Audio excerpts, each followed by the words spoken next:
देखने में तो मीठी शराब लगती हो, मगर तुर्श हो। कुछ भी हो, पर हो तो शराब ही ना। अगर तू ना बनी मेरी साहिबा। एक दौर था जब लव ट्रायंगल फिल्में हिंदी फिल्मकारों की पहली पसंद हुआ करती थी। खासकर 90s में जितनी लव ट्रायंगल फिल्में बनी और सफल हुई, ऐसा किसी दशक में नहीं हुआ। अब ऐसा इसलिए भी था क्योंकि लव ट्रायंगल पर आधारित फिल्मों की कहानियों को लेकर तब के राइटरों के माइंड में बेहिसाब आइडिया होते थे, जिनमें कुछ तो पुरानी फिल्मों से भी लिए जाते थे।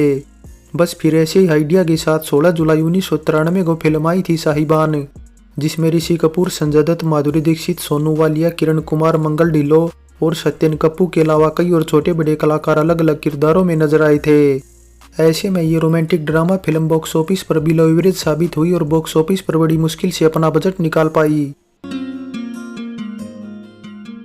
खबरों की माने तो साहिबान फिल्म का टाइटल पहले कमबख्त रखा गया था, लेकिन कास्टिंग फाइनल होने के बाद डायरेक्टर रमेश तलवार ने टाइटल बदलकर साहिबान कर दिया और फिर साल 1991 में मुंबई के महबूब स्टूडियो में इसी टाइटल से दिलीप कुमार ने फिल्म का मुहूर्त क्लैपिंग शॉट लिया था। जिसके बाद साहिबान फिल्म के मेकर्स ने शाम को ही मुंबई के सेंचुर होटल में एक पार्टी का भी आयोजन किया था, जिसमें फिर मुहूर्त पर आए छोटे बड़े कलाकारों समेत फिल्म इंडस्ट्री की कई दिग्गज हस्तियों ने भी शिरकत की थी।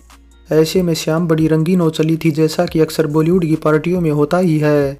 लेकिन फिर इसके बाद क्या हुआ, ये बड़े अफसोस की बात है, क्योंकि मुहूर्त और पार्टी पर खूब खर्च करने के बावजूद साहिबान फिल्म टाइम पर रिलीज नहीं हुई और इसे रिलीज होने में 2.5 साल का टाइम लग गया, क्योंकि दरअसल शूटिंग खत्म होने के बाद फिल्म के प्रोड्यूसर डी.के. चावला की मौत हो गई। जिसके बाद फिर रमेश तलवार ने डी.के. चावला की वाइफ सुकर्मा चावला के साथ मिलकर फिल्म को रिलीज किया था। इस मेले में लोग आते हैं, खो जाते हैं। हालांकि अब देखिए, ये फिल्म रिलीज भी तब हुई जब Sanjay Dutt Bombay bomb blast case में जेल में थे। बताया जाता है कि संजय दत्त को टाडा आर्म्स एक्ट के अंडर 19 अप्रैल 1993 को अरेस्ट किया गया था, लेकिन 15 दिनों बाद ही 5 मई को उन्हें बेल मिल गई थी। बस फिर इसी दौरान साहिबान फिल्म के मेकर्स ने सोचा कि यही सही टाइम है अपनी फिल्म को रिलीज करने का, इसलिए 16 जुलाई रिलीज डेट फिक्स कर दी गई। लेकिन अब इस दौरान 4 जुलाई को संजय दत्त की बेल कैंसिल हो जाती है और उन्हें दोबारा अरेस्ट कर लिया जाता है।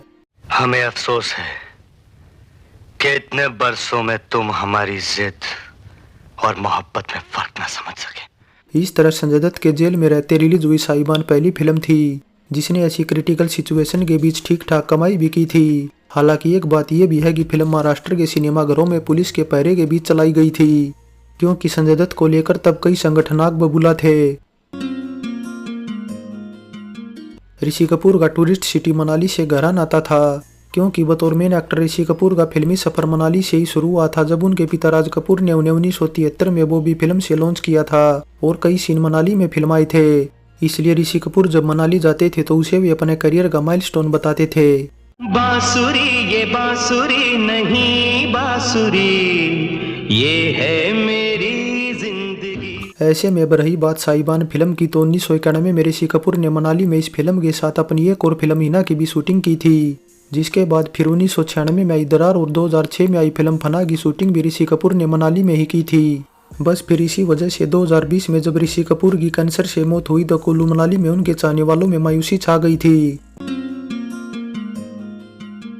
माधुरी दीक्षित बिना शक बॉलीवुड की सबसे टैलेंटेड और प्यारी हीरोइनों में से एक है और देश ही नहीं बल्कि दुनिया भर में उनके चाहने वाले हैं, इसलिए लोग उनकी एक झलक पाने को बेकरार रहते हैं। ऐसे में माधुरी ने एक डांस रियलिटी शो डांस दीवाने 3 के दौरान साहिबान की शूटिंग के दौरान हुआ एक ऐसा मजेदार किस्सा सुनाया कि वहां मौजूद लोगों की हंसी छूट गई। माधुरी ने बताया कि साहिबान फिल्म में उन्हें एक खरगोश के साथ शूटिंग करनी थी, इसलिए डायरेक्टर रमेश तलवार ने एक खरगोश उनकी गोद में रख दिया। लेकिन अब वो खरगोश बहुत चंचल था और खाना ढूंढते हुए उसने आगे रखे गाजर और फूल गोभी को कुतरते हुए उनके पैर का अंगूठा भी काट खाया। जिसके बाद फिर माधुरी दर्द से चिल्ला उठी और फिर उनकी चीख सुनकर क्रू मेंबर भी भागते हुए आ गए। ऐसे में माधुरी ने साहिबान फिल्म के दौरान हुए इस मजेदार किस्से को कई बार सुनाकर खूब हंसाया है। दिग्गज फिल्मकार यश चोपड़ा के बतौर असिस्टेंट करियर शुरू करने वाले रमेश तलवार की बतौर डायरेक्टर साहिबान लास्ट फिल्म थी।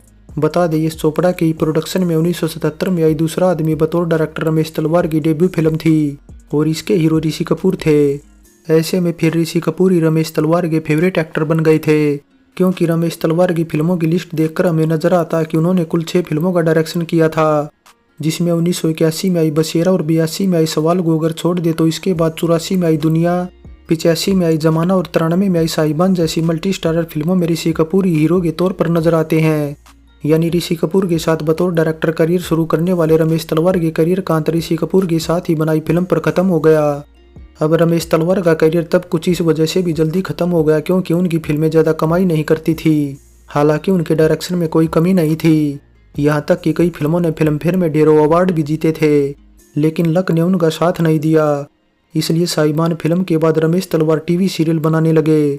वैसे रमेश तलवार के डायरेक्शन में बना पहला टीवी सीरियल मार्शल साहिबान फिल्म से पहले 1989 में ही रिलीज हो गया था, जिसके बाद 1995 में आरजू, 97 में रंगोली और 98 में चित्रहार जैसे टीवी सीरियल को उन्होंने शुरू किया।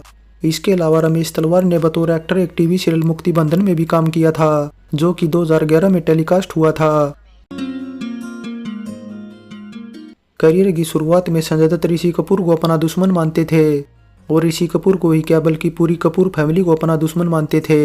ऐसे में एक बारी तो टीना मुनीम के साथ ऋषि कपूर के अफेयर की खबरें फैलने से गुलशन ग्रोवर को लेकर संजय दत्त उन्हें मारने उनके घर भी गए थे। खैर ये तब की बात है जब संजय दत्त ड्रग्स के नशे में चूर रहते थे और उनका खुद पर कंट्रोल नहीं था। लेकिन इसके बाद जब उन्होंने नशा छोड़ दिया और खुद के गुस्से पर कंट्रोल करना सीख लिया तो ऋषि कपूर के साथ वे पहली फिल्म हथियार में नजर आए, जो कि जेपी दत्ता के डायरेक्शन में बनी थी और 1989 में रिलीज हुई थी। लेकिन फिल्म बॉक्स ऑफिस पर कोई ज़्यादा खास कमाल नहीं दिखा पाई थी। ऐसे में इन दोनों दिग्गज स्टार की साथ में आई साहिबान दूसरी फिल्म थी और इसी फिल्म के सेट पर ही ऋषि कपूर के बेटे रणबीर कपूर संजय दत्त से पहली बार मिले थे और उनके लंबे बालों, कानों में बाली और पठानी सूट को देखकर मंत्रमुग्ध हो गए थे। ऐसे में बताया जाता है कि रणबीर कपूर की बहन रिद्धिमा जहां सलमान खान की फैन थी और उनकी अलमारी में सलमान खान का पोस्टर होता था, वहीं रणबीर कपूर संजय दत्त के फैन थे और उनकी अलमारी में संजय दत्त का पोस्टर हुआ करता था। इसके अलावा ये भी संजोग ही है कि संजय दत्त पर बनी बायोपिक फिल्म संजू में संजय दत्त का रियल कैरेक्टर रणबीर कपूर को ही निभाने का मौका मिला था। इसलिए संजय दत्त ने जितनी नफरत 80 के दशक में कपूर फैमिली से की रणबीर कपूर से कभी नहीं की। साहिबान फिल्म की कहानी ओरिजिनल न होकर 1971 में राजकुमार विनोद मेहरा हेमा मालिनी की लाल पत्थर से इंस्पायर्ड थी और ऐसा बताया जाता है कि लाल पत्थर की कहानी भी ओरिजिनल नहीं थी, बल्कि ये भी दरअसल 1964 में एक बंगाली फिल्म लाल पत्थर से इंस्पायर्ड थी। साहिबान फिल्म में संगीत दिया शिव हरि ने, वहीं गीत लिखने का काम किया है आनंद बख्शी ने, जिनके लिखे 7 गीत रखे गए हैं ऑडियो एल्बम में।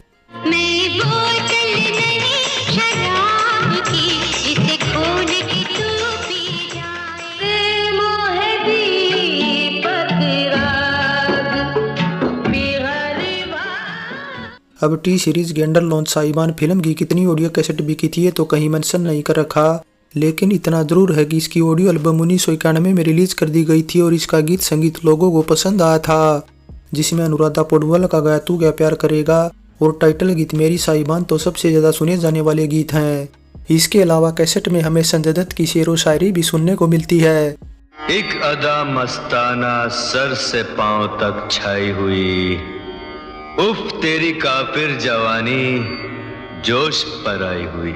इसलिए शेर व शायरी की रिकॉर्डिंग करने के बाद किसी ने संजय दत्त से जब उनके गायक बनने पर सवाल पूछा तो संजय दत्त ने जो जवाब दिया वो आप खुद ही सुन लीजिए। आप अपनी अगली फिल्मों में गाना पसंद करेंगे? अगर मैंने गाना शुरू किया तो ऑडियंस थिएटर से बाहर चली जाएगी। खैर संजय दत्त ने इसके बाद अपने चाहने वालों की ये डिमांड भी पूरी कर दी और 1999 में यसीना मान जाएगी फिल्म में पहली बार एक गीत में अपनी आवाज दी। संगीतकार शिव हरि की जोड़ी की इस चोपड़ा कैंप में पहली बार एंट्री अमिताभ बच्चन स्टारर सिलसिला फिल्म से हुई थी, जिसके बाद ये जोड़ी एस चोपड़ा की फेवरेट बन गई और 80 के दशक में आई एस चोपड़ा की मोस्टली फिल्मों में हमें इसी जोड़ी का संगीत सुनाई देता है। लेकिन अब साहिबान पहली ऐसी फिल्म थी जो इस चोपड़ा कैंप से हटकर थी। हालांकि अब एक बात यह भी है कि शिव हरि ने इसके बाद एस चोपड़ा की केवल एक की फिल्म डर का संगीत कंपोज किया था, जो कि इस जोड़ी की बतौर संगीतकार लास्ट हिंदी फिल्म भी थी। अगर तुम्हें हमारे बोलने का लहजा बुरा लगा तो हमें अफसोस है। पवित्र प्यार पर बुरी नजर रखने वाले ज्यादा देर देख नहीं पाते। जब चूहे हद से ज्यादा बढ़ जाते हैं तो प्लेग की बीमारी फैलने का खतरा हो जाता है। फाइनली साहिबान फिल्म में संजय दत्त काफी डिफरेंट रोल और लुक में नजर आए थे। इसके अलावा फिल्म में सबसे दमदार डायलॉग भी उन्हीं के हैं। हालांकि फिल्म एक साधारण सी प्रेम कहानी है, लेकिन इसका अंत काफी सैड है। वैसे खबरों की माने तो साहिबान को लव ट्रायंगल पर ही आधारित संजय दत्त, सलमान खान, माधुरी दीक्षित की 1991 में साजन फिल्म से पहले रिलीज करने का प्लान था, क्योंकि शूटिंग काफी टाइम पहले खत्म हो गई थी। लेकिन प्रोड्यूसर की अचानक मौत होने से ऐसा पॉसिबल नहीं हुआ और फिल्म को रिलीज होने में 2.5 साल का टाइम लग गया। ऐसे में तब सभी सितारों की लुक भी बदल चुकी थी। हालांकि संजय दत्त तब अपने करियर के पीक पर थे, लेकिन बॉम्बे बम ब्लास्ट केस में नाम आने से और जेल जाने से उनकी इमेज काफी खराब हो गई थी। हालांकि फिर भी साहिबान फिल्म के मेकर्स के लिए थोड़ा राहत की बात ये थी कि उस टाइम लोग संजय दत्त के साथ माधुरी दीक्षित की जोड़ी को पसंद करते थे। बस फिर इसी वजह से आखिरकार साहिबान फिल्म ने किसी तरह अपना बजट निकाल लिया। सो साहिबान फिल्म पर हमारी ये पेशकश कैसी लगी नीचे कमेंट कर बताएं। अच्छी लगी है तो लाइक करें और चैनल को सब्सक्राइब करें। सो चलते हैं, फिर मिलेंगे एक और नई वीडियो के साथ।